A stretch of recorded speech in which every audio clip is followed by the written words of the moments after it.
एक शहर में एक मूची रहा करता था। मकान के ऊपर वाले हिस्से में उसकी रिहाइश थी, जबकि निचले हिस्से में उसने अपनी दुकान कायम कर रखी थी। इसी दुकान के एक कोने में उसने नए जूते बनाने के औजार रखे हुए थे। ये औजार एक छोटी सी मेज पर बड़े सलीके से रखे होते थे। मूची दिन रात खूब मेहनत करता है, लेकिन उसके बावजूद उसे इतनी आमदनी ना होती कि वो खुशहाल जिंदगी गुजार सके।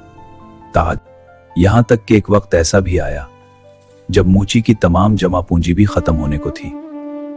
अब मूची बहुत परेशान हुआ और सोचने लगा, इस मर्तबा बिल अदा करने के बाद तो उसके पास नए जूते बनाने के लिए भी रकम नहीं बचेगी। मूची का दिल काम से उचाट हो गया।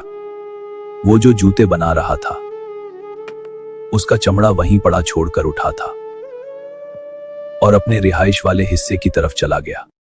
दूसरे रोज सुबह मूची नाश्ता से फारिग होकर अपनी दुकान में पहुंचा तो वो बहुत हैरान हुआ, क्योंकि कल जो चमड़ा उसने जूतों के लिए काट कर छोड़ा था उसके जूते तैयार थे और ये जूते इतने खूबसूरत थे कि मूची ने कभी इतने उम्दा जूते ना बनाए थे। मूची ने जोर जोर से अपनी बीवी को आवाजें देनी शुरू कर दी। बीवी ओ, देखो यहाँ, ये जूते दिखाइए को यहाँ। आवाजें सुनकर उसकी बीवी दुकान में दाखिल हुई तो मूची ने पूछा, क्या ये इतने खूबसूरत जूते तुमने बनाए हैं? मूची की बीवी ने कहा, नहीं, मैं ऐसे अच्छे जूते कैसे बना सकती हूँ? मैंने तो पहले कभी जूते बनाए ही नहीं।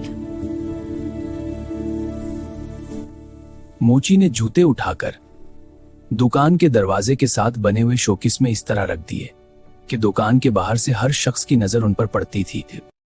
कुछ ही देर गुजरी थी कि एक आदमी ने आकर जूते खरीदने की ख्वाहिश जाहिर की। उसने मूची को जूतों की इतनी अच्छी कीमत दी कि मूची कभी सोच भी ना सकता था। अब मूची ने उस रकम से घर के लिए राशन खरीदा और मजीद जूतों के लिए चमड़ा भी खरीद लिया। खरीदारी से फारिग होकर मूची वापस आया तो शाम होने को थी। मूची की बीवी खाना बनाने की तैयारी करने लगी, जबकि मूची चमड़ा लेकर दुकान वाले हिस्से में आ गया था। मूची ने 2 जोड़े जूतों के लिए चमड़ा काटा।